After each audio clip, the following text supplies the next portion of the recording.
Welcome to the first episode of the new topic series by IdeaSpies. I'm Lynn Wood, the Chief IdeaSpy and founder of IdeaSpies. Kylie Hargreaves, who will talk to you today, is the energy editor for IdeaSpies, and she's also the chair of the Australian Alliance of Energy Productivity. Now, IdeaSpies has many ideas. We share many ideas about hydrogen. They're all explained very, very simply in our search bar. So over to you, Kylie. Looking forward to your presentation. Thanks so much, Lynn. I want to just check that everyone can actually see the screen first. Yep, fantastic. I look forward to actually having a chat. We've got some experts on the online with mobility and project deployment and certainly the Australian scene and the international scene. So looking forward to that discussion. But I thought because everyone comes to today with different levels of expertise and understanding of hydrogen and the role of green hydrogen, thought I'd just start briefly with a little bit of a basic 101. So we've all got a common platform to draw on, which just talks a little bit about, what is it? How could we use it? What are the opportunities? What are the challenges? It's certainly an area that raises a lot of interest and discussion. Very quickly, what is it? It's the most abundant element in the universe. It's very, very light. It's very, very energy dense. You can use it in various forms, gas, liquid. The key thing to remember, though, is that it doesn't tend to exist by itself, right? So you actually have to split it from some other molecule. In particular, for green hydrogen, that's splitting H2 from the oxygen molecule, so H2O, water. That is where we're trying to obtain green hydrogen, which we'll talk about shortly. People tend to talk about a lot of different colors when it comes to hydrogen. They call it the hydrogen rainbow. Really, the key issue around the rainbow is that all it does is it's talking about the way that the hydrogen is obtained or separated, really.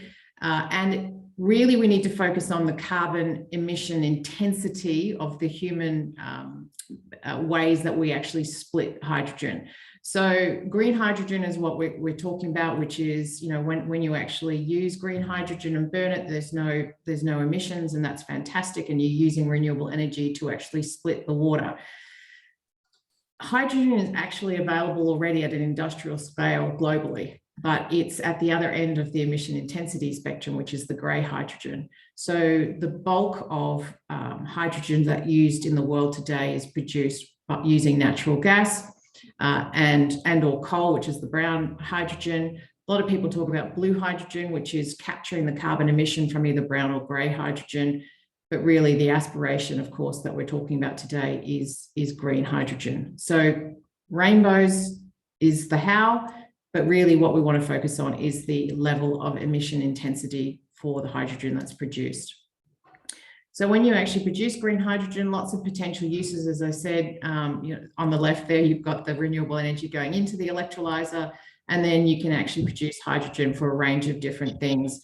So liquid fuels, including fuel cells, which can look at transport and freight. You've got gas, which can go into the grid. So normal displacement of natural gas or a mix with natural gas. You can use hydrogen in a power station, just the same as you can as natural gas to produce electricity. And of course, you can use hydrogen, as mentioned before, for sort of chemicals like ammonia, which is again essentially the bulk of global consumption of grey hydrogen at the moment. And then everyone's talking about export when you can do it at large scales. So there's some of the potential uses that people will talk about.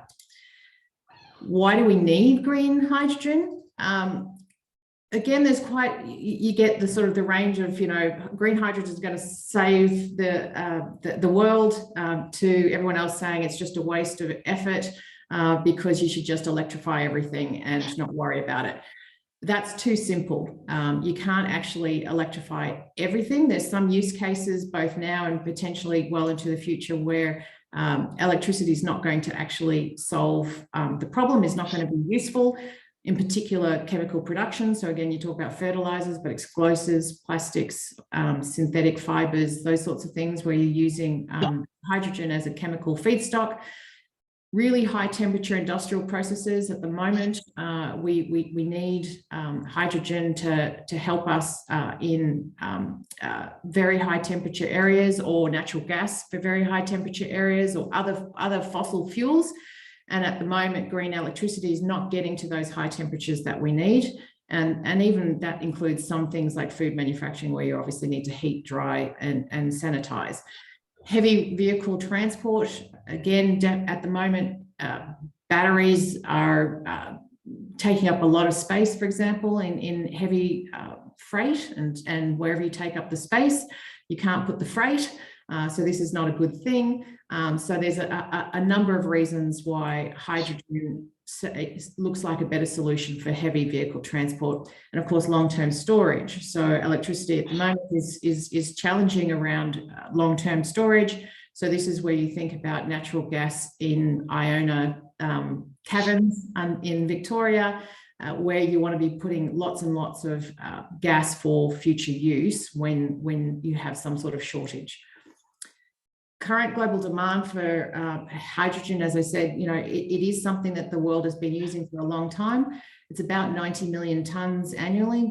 Different people have different figures depending on whether you include some of the synthetic uses, but mostly for ammonia.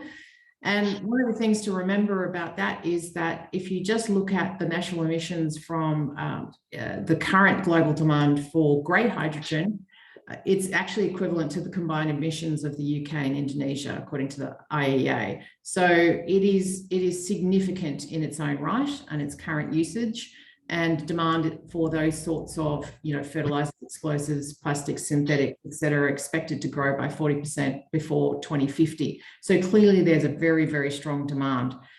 So even if we could just replace existing demand for grey hydrogen, we would be making a significant contribution to global emissions. And this is something I like, because it's actually produced by someone who's considered to be a little bit of a skeptic of green hydrogen. And it's what he calls the clean hydrogen ladder. And it looks at all the use cases. So you remember the slide I had before, where you could use it for mobility, you could use it for power, you could use it for chemicals. He's done his own sort of hierarchy of where he thinks it's unavoidable use for hydrogen, down to where it's probably not going to be so economical to use green hydrogen. And yes, he changes them. So the really interesting thing about this is these items move up and down the ladder, sort of every 6 or 12 months. But you can see that he has been fairly consistent around the fact that, hydrogen is still going to be needed for things like fertilizer, hydrogenation, methanol, those sorts of things, shipping, chemical feedstocks, long-term storage. Those are areas where he thinks that there is an economic and market need for green hydrogen, and he gets more skeptical as he goes down the ladder. So again, down the ladder, he's saying it's not necessarily sensible to use hydrogen for power, as in electricity. And that's partly because at the moment, to produce your hydrogen, you actually need more electrical power than is actually generated by the hydrogen that is then left over for you to use in a power station.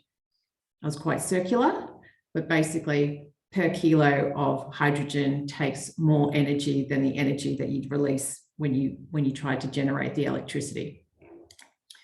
So, so the challenges for green hydrogen in terms of being able to get economical and scale, which is the other issue, is not an insignificant challenge.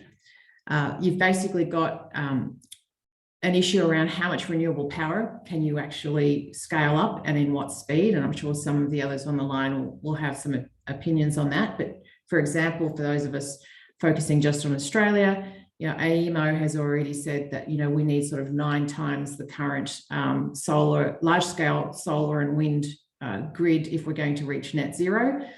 So that's a huge amount of investment just to meet net zero. And, obviously, using a lot of that power for electrolyzers may not be the best way to proceed.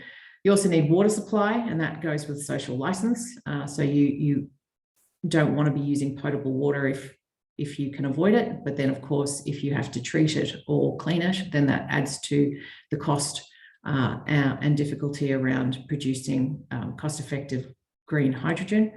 Technologies, there's still a race on. There's like 3, 4, or 5 different technologies at the moment. The most common, which is alkaline and PEM,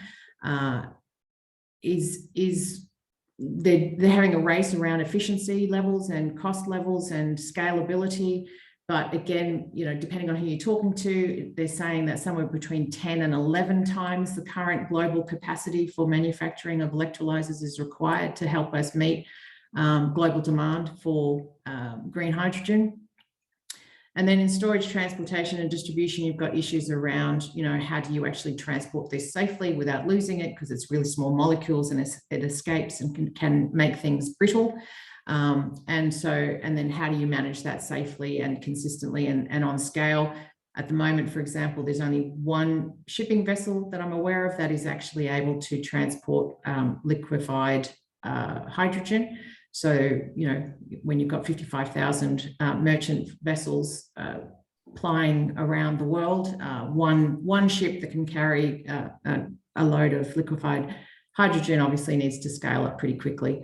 And then you've got the classic argument of cost. And I think here part of the challenge is that people tend to compare the cost of hydrogen to renewable energy. That's not really the right cost, in my opinion. You need to compare it with other fossil fuels, diesel. So, for example, it's economical for a town in Western Australia to actually go on to hydrogen fuel cells, because the hydrogen can be produced more cost effectively than the diesel that they currently truck in, and also clearly has better air quality outcomes for the community than continuing to consume, I think it's 140,000 litres of diesel a year.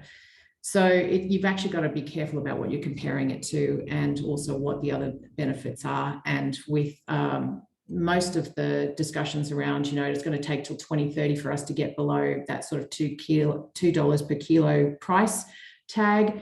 We've got to remember that those discussions were about 24 months old. And if anyone's been watching the gas prices and the coal prices as a result of the energy security crisis we're having at the moment, certainly green hydrogen is getting more and more economical by the day.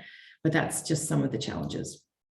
Opportunity is huge. Money is clearly going into it. There are projects all over the world, 680 announced projects, $240 billion of investment. Not all of it is clearly at final investment stage, so a lot of that will drop out, but it does show that people believe in it and are happy to put their money where their mouth is, and they're actually pursuing this opportunity.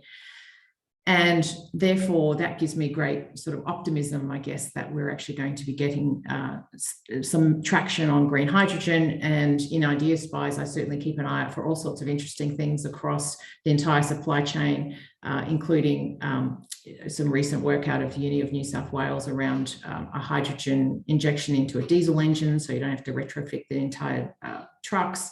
Obviously, the first commercial hydrogen train is fantastic. But there's a whole host of stuff in IdeaSpies, and that just grabbed my fancy that I put stuff in there about, because I generally have a high level of optimism that green hydrogen can, should, and will play a future in decarbonising our economy. Thank you. Thank you, Kylie. That was wonderful.